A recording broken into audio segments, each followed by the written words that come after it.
নমস্কার, প্রথমেই দেখে নেব আজকের বিশেষ সংবাদ।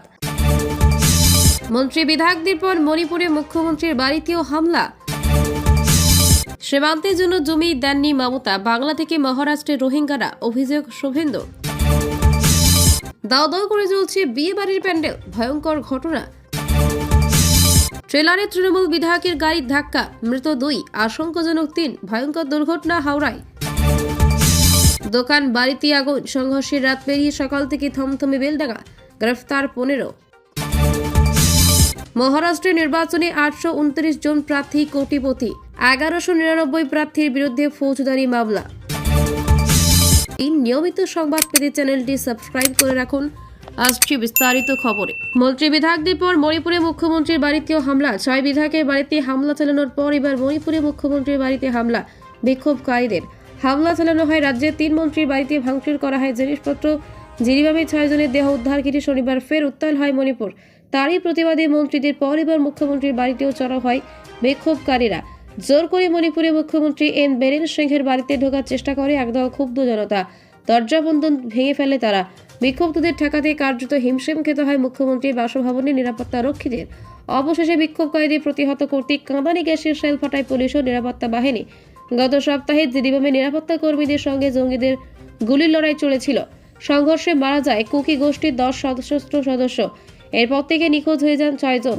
ওই 6 জনকে জঙ্গিরা অপহরণ করেছিলেন বলে অভিযোগ করা হয়। এরপরই শনিবার বরাক নদী থেকে উদ্ধার হয় 6টি দেহ। মৃতদের মধ্যে ছিল একটি 8 মাসের শিশু। এরপরই প্রতিবাদকে কেন্দ্র করে মণিপুরে ফের অশান্তি শুরু হয়। 24 ঘন্টার মধ্যে ব্যবস্থা নেওয়ার দাবি তুলে সরকারকে সময় বেঁধে দিল বিক্ষোভকারীরা।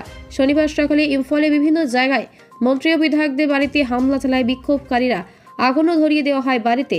মণিপুরে বিধায়ক তথা মুখ্যমন্ত্রী এন বীরেন সিংহের জামাইয়ের বাড়িতে হামলা চালানো হয়। 6 নিরীহকে খুনের অভিযোগ তুলে সরকারের বিরুদ্ধে ক্ষোভ উগরে দেন বিক্ষুব্ধরা।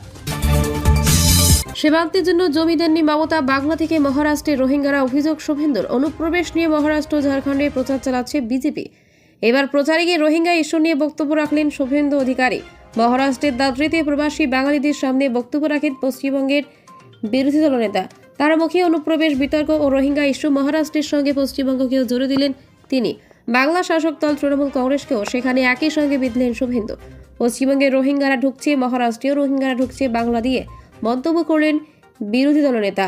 ভারত বাংলাদেশ সীমান্ত পশ্চিমবঙ্গের উপর দিয়ে দিয়েছে। পশ্চিমবঙ্গের 72টি জায়গায় সীমান্তে কাঁটা তারের বেড়া নেই।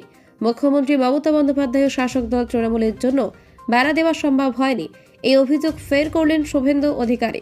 এদিন তিনি দাদরিতে প্রচারে গিয়ে বাংলাতেই বক্তব্য রাখেন। তার বক্তব্যের বড় অংশ জুড়ে ছিল অনুপ্রবেশ ইস্যু। কেন্দ্রীয় স্বরাষ্ট্রমন্ত্রী অমিত শাহ সীমান্তে কাঁটা তার দেওয়ার জন্য উদ্যোগী হয়েছিলেন। মুখ্যমন্ত্রী মমতা বন্দ্যোপাধ্যায়কে এই বিষয়ে চিঠিও পাঠান তিনি। একাধিকবার জমি চেয়ে অনুরোধ করা হয় মুখ্যমন্ত্রীর কাছে, কিন্তু রাজ্যের তরফ থেকে বিএসএফ সীমান্তে কাঁটা তার দেওয়ার জন্য কোনো জমি দেওয়া হয়নি। এই বক্তব্যে রবিবার মহারাষ্ট্রে প্রচারে গিয়ে রাখলেন শুভেন্দু অধিকারী। বিরোধী ইন্ডিয়া জোটে কংগ্রেস এনসিপির সঙ্গে তৃণমূল রয়েছে। আবার মহারাষ্ট্রে কংগ্রেস এনসিপি সহ অন্যান্য এমভিএ জোট তৈরি করে লড়াই করছে। ফলে শুভেন্দু নিশানায় বিরোধীরা বরাবর ছিল। বাংলায় বিজেপি কর্মী সমর্থকদের ওপর হওয়া অত্যাচারের প্রসঙ্গ উঠে এসেছে শুভেন্দুর কথায়। বাংলায় বিজেপির 235 জন কার্যকর্তা এখনও অবধি ভোট পরবর্তী হিংসায় খুন হয়েছেন, এই কথা বলেন শুভেন্দু। দাও দাও করে চলছে বিয়েবাড়ি প্যান্ডেল, ভয়ঙ্কর ঘটনা। নভেম্বর মানে বিয়ের মরশুম। এরই মাঝে হাওড়ার ফোর্স রোডে অনুষ্ঠান বাড়িতে বিধ্বংসী আগুন। দাও দাও করে জ্বলে উঠল গোটা অনুষ্ঠান বাড়ি। ভিতরে আটকে থাকা কর্মীদের উদ্ধার করেছেন দমকল কর্মীরা। চেষ্টা চলছে আগুন আয়ত্তে আনার। হাওড়ার ফোর্স রোডে রয়েছে এই অনুষ্ঠান বাড়িটি।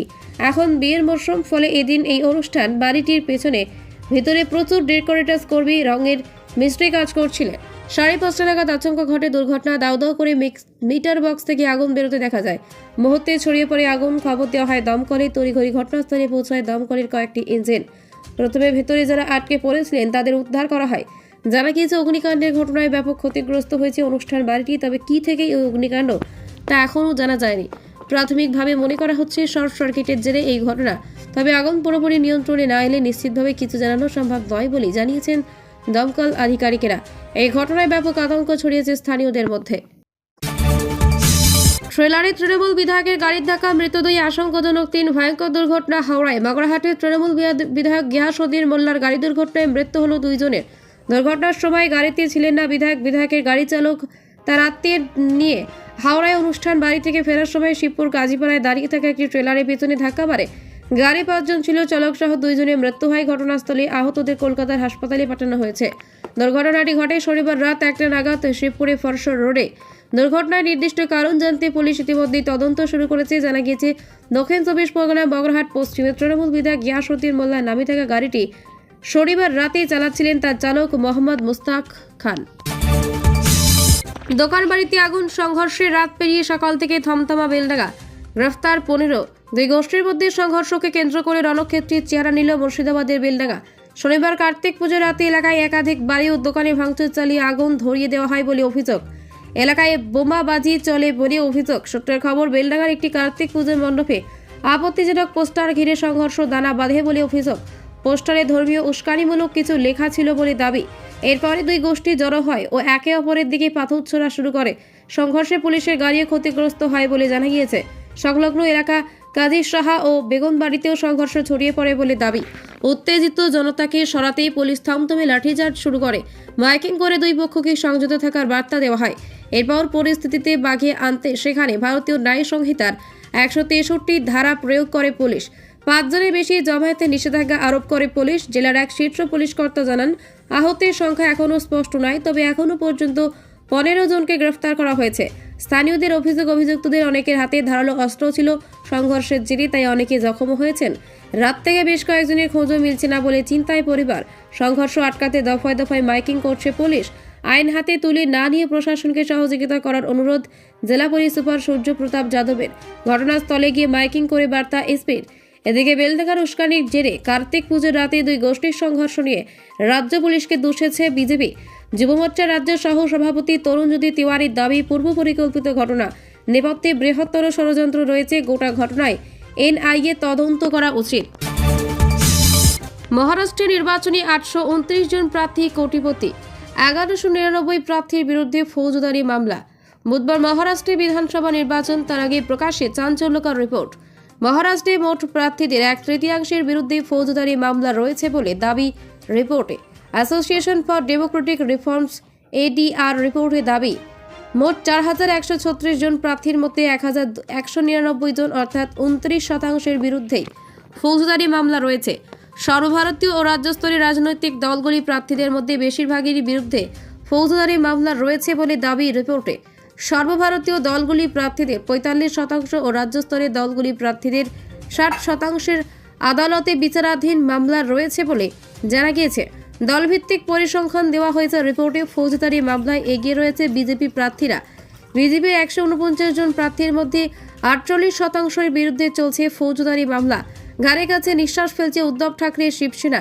তাদের প্রার্থী সংখ্যা 66%-এর বিরুদ্ধে রয়েছে ফৌজদারি মামলা। কংগ্রেসের 59% ও শরদ পাওয়ারের এনসিপির 51% প্রার্থীর বিরুদ্ধে ফৌজদারি মামলা রয়েছে। রিপোর্টে এও জানানো হয়েছে, ফৌজদারি মামলার অধিকাংশ নারীদের বিরুদ্ধে সংগঠিত অপরাধের দরুন। 50% প্রার্থী এই দোষে দুষ্ট। 6 জন প্রার্থী খুনের মামলা ও 39 জন প্রার্থী খুনের চেষ্টার মামলায় অভিযুক্ত। রিপোর্টে সবচেয়ে ধনী প্রার্থীদের তালিকাও প্রকাশ করা হয়েছে। মোট প্রার্থীদের 38% অর্থাৎ 829 জন প্রার্থীকে কোটিপতি উল্লেখ করা হয়েছে রিপোর্টে। তালিকায় শীর্ষে রয়েছেন ঘাটকোপ্পার ইস্টের বিজেপি প্রার্থী পরাগ শাহ। হলফনামায় স্থাবর ও অস্থাবর সম্পত্তি মিলিয়ে 3,383 কোটির সম্পত্তির হিসাব দিয়েছেন তিনি।